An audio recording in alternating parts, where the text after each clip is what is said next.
You mentioned that I'm not good with money. I'm not worthy of a fulfilling relationship. I'm not worthy to be a CEO of a company.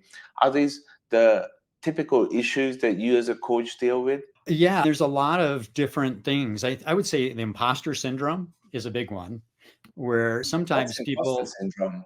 sometimes people have risen to their level of incompetence or what they perceive as being incompetent, or others, the Peter principle.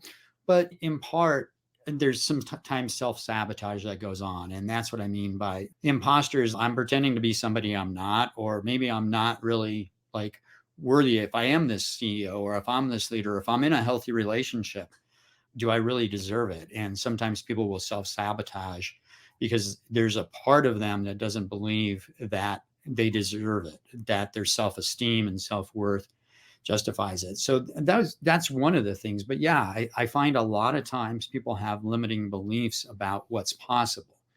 And to help people begin recognizing and thinking about, what would they do if there were no limits? How big would they dream if failure wasn't an option? In fact, I like to think about, in the coaching I do, I help people rethink some of the mindset they've had. And if you're familiar with the work of Carol Dweck around mindset, you understand there's a fixed mindset, which is, I'm born this way. I have a certain level of intelligence and of capability, and it's fixed, and my IQ is set a certain way, versus a growth mindset where I can actually continue to learn and grow. And in fact, there's no such thing as failure. It's only feedback as long as I learn from it. In fact, I want to fail faster so I can develop my skills more quickly. So helping people rethink maybe some beliefs or patterns about things that no longer serve them is part of that. So does that help answer your question?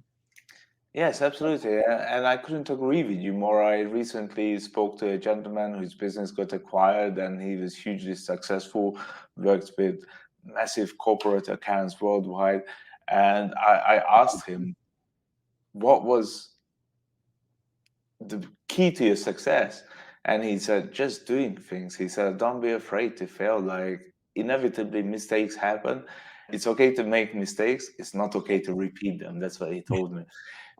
It was a really good insight. I appreciated that a lot. That you go and do things in life, and you just have to put your head down and get the work done. And if it doesn't work out, it's fine as long as you learn from it, and next time you do it better.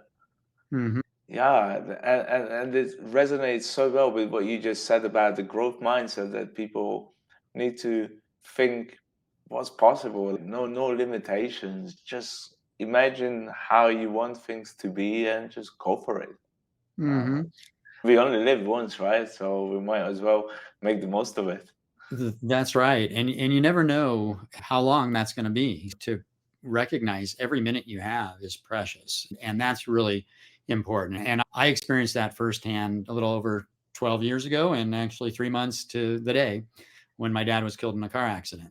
And when you have those types of experiences, you recognize the sanctity of life, and that every day is an opportunity to make a difference and to live up to your potential. Not, and you don't know what that is, but someone once said the definition of hell is being on your deathbed and meeting the person you could have become.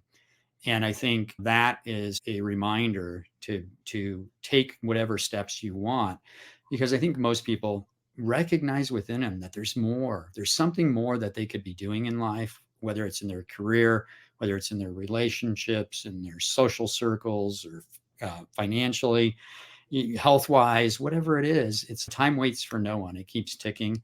And the other thing, as a coach, I do a lot around is helping people rewire not only their brain, but then how do you create habits that last? And whether it's stopping smoking, eating healthy, nutrition, whatever it is, a lot of times those things enter into it, because when I'm doing work with individuals, particularly leaders and organizations, making sure that they have the energy they need to sustain and be the best version of themselves and lead others is really critical. So helping them understand the hacks to be able to do that is really valuable.